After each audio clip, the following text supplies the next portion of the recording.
नमस्कार दोस्तों, जय श्री राम, राधे राधे, हर हर महादेव। तो दोस्तों, हिंदू धर्म में मांस खाना पाप है या पुण्य, इस बारे में भगवान श्री कृष्ण ने क्या कहते हैं, तो संपूर्ण कथा महात्म्य इस वीडियो में है। तो दोस्तों, पहले तो आपका स्वागत करता हूँ हमारे अपने YouTube चैनल धार्मिक दर्शन में। तो दोस्तों, वीडियो शुरू करते हैं। यूँ तो खाने में क्या खाए और क्या न खाए, यह हर व्यक्ति का निजी फैसला होता है, लेकिन यहाँ कुछ लोगों हिंदू धर्म में मांसाहार मानते हैं और कुछ लोग मांसाहार को मान्यता देते हैं। आज भी हम कई जगहों पर इसे देखते हैं कि मांसाहारी लोग मांसाहारियों को घास खाने वाला कहते हैं, वहीं दूसरी ओर मांसाहारी लोगों को मांसाहारियों को जानवर के प्रतिकूल मानते हैं। लेकिन दोस्तों, किसी भी चीज को आंख मूंदकर स्वीकार कर लेना बुद्धिमान व्यक्ति की विशेषता नहीं है, उत्कृष्ट माना जाता है। बहुत से लोगों को इस बात पर संदेह है कि हिंदू धर्म में भोजन करना अच्छा है या नहीं, और इसका कारण वेदों के विषय में बहुत से लोगों को संदेह है, जिसके कारण वे शम जाते हैं। किसी बलु की मात्रा और गैर शाकाहारी भोजन आदि का उल्लेखन शास्त्रों में मिलता है। लेकिन दोस्तों, यह आदेश से ज्यादा कुछ नहीं है। वेद और पुराण हिंदू धर्म में प्रमुख ग्रंथ है, उपनिषद है और भगवत गीता उपनिषदों का सार है। वेदों में पशु हत्या को पाप माना गया है और मांस खाना रूप से वर्जित है। इसमें कहा है कि मनुष्य को ईश्वर की सभी रचनाओं को अपनी आत्मा के समान मानना चाहिए, यानी उसकी देखभाल करनी चाहिए। दूसरी ओर उसे अन्य प्राणियों के हितों का भी ध्यान रखना चाहिए। अर्थवेद में यह भी कहा गया है कि मनुष्य यदि भोजन के रूप में चावल, गेहूं, अनाज आदि खाते हैं तो यह उनके लिए सबसे अच्छा भोजन है। कभी भी किसी पुरुष या महिला के प्रति हिंसा नहीं करनी चाहिए। वही ऋग्वेद में कहा गया है कि गाय विश्व की माता है और उसकी रक्षा में ही सत्वगुण, रजोगुण और तमोगुण गीता के अनुसार समाज की प्रगति होती है। मन और विचार भीतर से निर्मित होते हैं। सात्विक भोजन करने वाले व्यक्ति के विचार भी सात्विक होते हैं। मांसाहार और शराब जैसे खाद्य पदार्थ को तामसिक भोजन माना जाता है। जो लोग ऐसा भोजन करते हैं वे हमेशा दुखी और बीमार रहते हैं।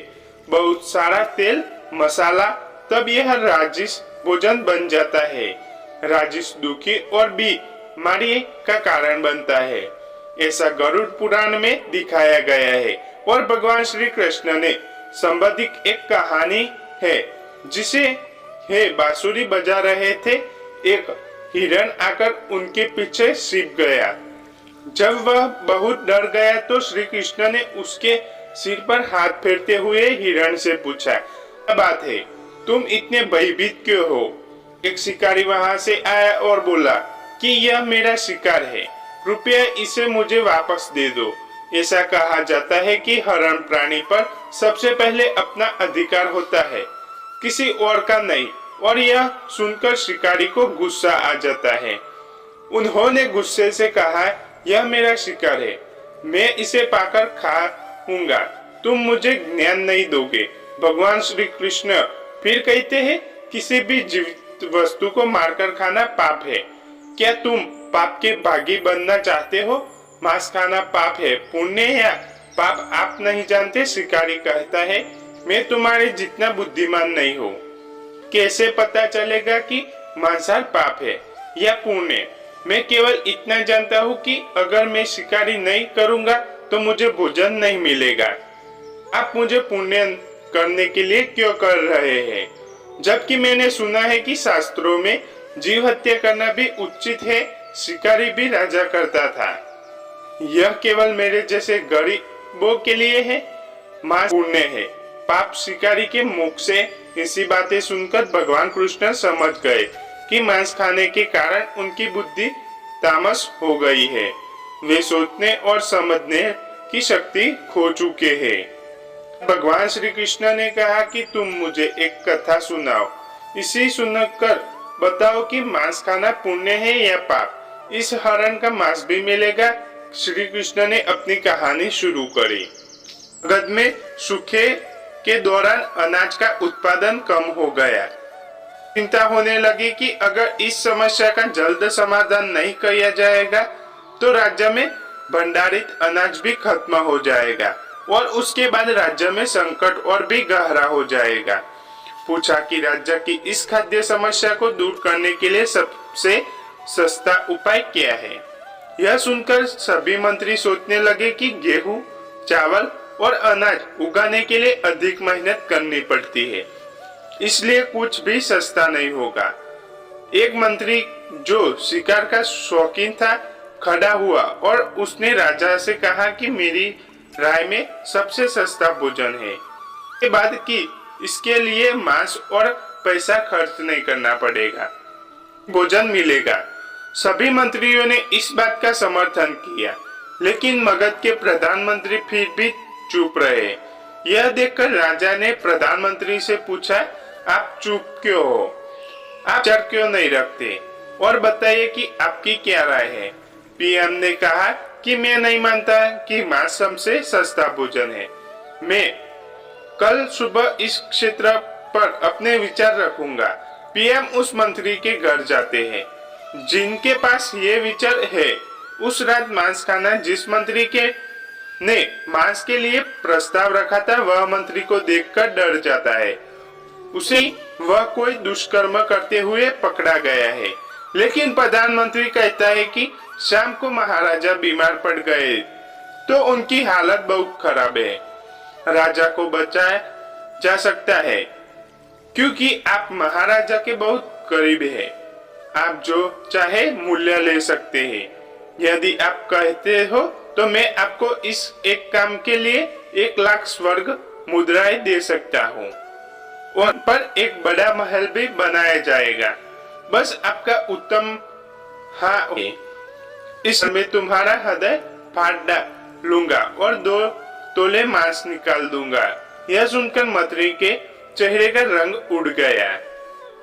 जब प्राण ही चले गए तो लाखों स्वर्ण मुद्रा लेकर क्या करूंगा।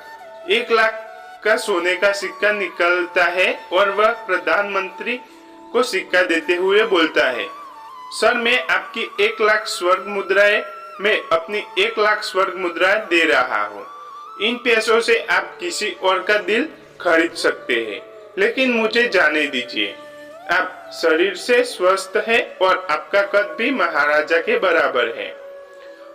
आपका नाम बता दिया है कि आपके एक दान से राजा की जान बच सकती है।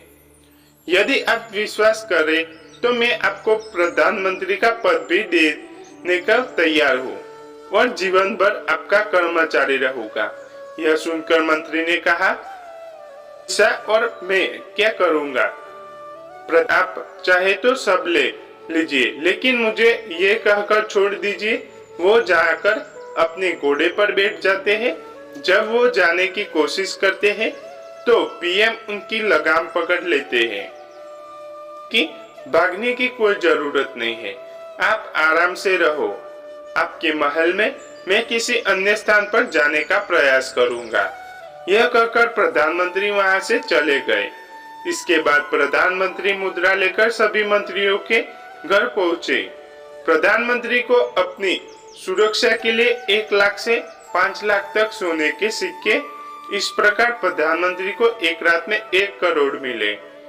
सोने कर दिए और अगले दिन सुबह होने से पहले सभी मंत्री अपने महल से पहुंच गए। सभी को आश्चर्य हो रहा था कि अब राजा की तबीयत कैसी है, लेकिन किसी भी मंत्री दूसरे मंत्री की रात के बारे में बात नहीं की और सिंहासन बैठ गए। सभी मंत्रियों ने देखा कि राजा किसी भी तरह से अस्वस्थ नहीं थे, उन्हें कुछ नहीं हुआ था, लेकिन प्रधानमंत्री ने उसने झूठ बोला। प्रधानमंत्री ने राजा के सामने 1 करोड़ सोने के सिक्के रखे। राजा ने पूछा कि यह सोने का सिक्का कहाँ से आया। बस इतना बताए कि मांस सस्ता है या महंगा। राजा को प्रधानमंत्री की बात समझ में आई गई। लोगों को कड़ी मेहनत करने की सलाह दी और राजनीतिक भंडार में अनाज देखकर उनकी मदद की का आदेश दिया गया है। जल सिंचाई की व्यवस्था भी की गई। 1 करोड़ स्वर्ग मुद्राएं उसी उद्देश्य के लिए खर्च की गई। प्रत्येक व्यक्ति के अनाज और फलों में तेजी से वृद्धि होने लगी।